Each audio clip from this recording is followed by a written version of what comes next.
Welcome back to 3 Up and 3 Down, where we tackle DFS fantasy sports. For those of you unfamiliar with the channel, I will give you 3 up players. We're going to concentrate on Draftkings that I believe you should pay up for, and 3 down players that I think are lower priced and will hit value easily.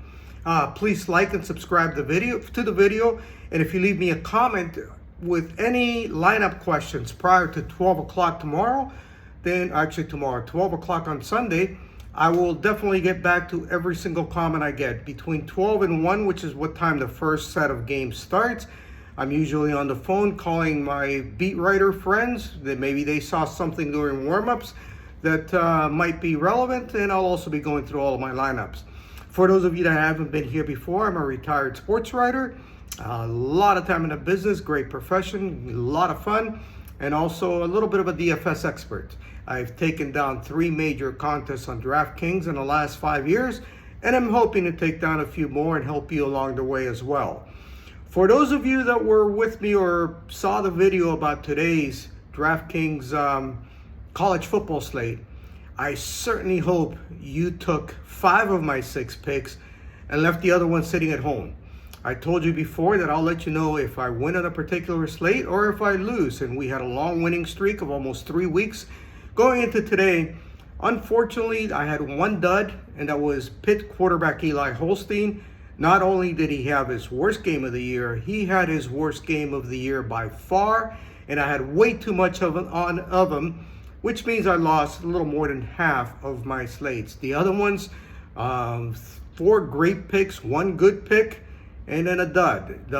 Probably the cream of the crop was Wisconsin running back Tajay Walker, who had over 42 fantasy points, almost hitting 8 times his value.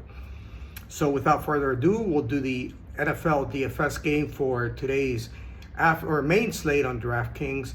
And normally I do FanDuel as well. This year, FanDuel has stretched its main slate to the Sunday night game, so I believe I'm going to have to put out a separate video for that possibly next week. So starting now with the 3 up players I believe you should pay up for because I think they will hit value. And we will start with Washington quarterback Jayden Daniels. The rookie from LSU has exceeded expectations so far this year. He is now going up against the 4th worst fantasy defense against quarterbacks in the Ravens. And I believe that Baltimore is going to score points, which is going to force Daniels to throw the ball, or maybe more advantageously, to take off running. They're going to have to score points to stay in this game, and I think Daniels is an extremely good bet to hit value.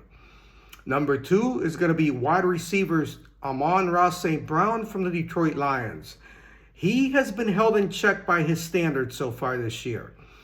You know, up until last week, Dallas's defense against the run had been atrocious, which had forced linebackers and defensive backs, safeties primarily, to sneak up on the line. I believe the same is going to happen again this week. I don't think Dallas is going to be able to handle Detroit's offensive line against the run. Their secondary, their linebackers are going to have to sneak up. And I think St. Brown is going to have a lot of room to run downfield. Not only that, I believe Jared Goff is going to target him at double digits and possibly 15, 16 times.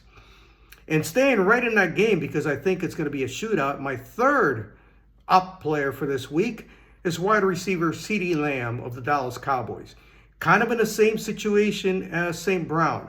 He was the #1 fantasy player last year, and most of that came in the last 2/3 of the season. He has not had that breakout game so far this year. Once again, Brandon Cooks is hurt for the Cowboys. They don't have a lot of options offensively. They are going to have to get creative in getting Lamb the ball, and I think he is going to have a big game this week. Not to mention that the Lions' fantasy defense against wide receivers is the 2nd worst in the league. Now we go to the 3-down players. These are players that I believe are underpriced and have an outstanding chance of hitting value. When I say hit value, I want at least 3.5 to 4 times what they cost. So for example, if a player is $5,000, I'm looking 17.5 to 20 points minimum. The first one to me is a no-brainer. and it's running back Bucky Irving of the Tampa Bay Buccaneers, who is 5,400. Irving has been sharing time with Rachaad White. I believe White is not going to be active on Sunday. And I also believe that it's just a matter of time before Irving takes over as the primary running back on that team. And I think it could very well happen this week. I see a minimum of 18 to 20 touches. And when you're talking about a low-valued player, you want opportunities. You want touches. Next on 9 is going to be tight end Zach Ertz of the Commanders at only 3,700. I mentioned Daniels before. I think Ertz is going to be a big part of that offense, and especially if the Ravens pass rush forces Daniels out of the pocket, which I imagine they will. And another factor that is the Ravens defense against tight ends is the second worst one on the slate. That's all I need to know. Zach Ertz is going to be in a lot of my lineups. And finally, the last 3 down player. And this one's a little bit of a stretch. I'll be the first to admit that. But I think it's got a possibility to pay off and pay off big at only 3,300. And that is wide receiver Xavier Hutchinson from the Houston Texans. When Nico Collins went down, Nico, in case you don't know, was Houston's far and away #1 receiver. When he went down in the second quarter last week, Hutchinson saw 47 snaps. I know that only translated to 3 targets and 2 receptions. However, he's now had a full week of working with a first unit offense on practice, and CJ Stroud loves to spread the ball around. I believe he's going to spread the ball around even more now that Collins is not there. I think at 3,300, like I said, it's a little bit of a stretch, but if he can get you 15 to 16 points, which is very possible, then you're way ahead of the game.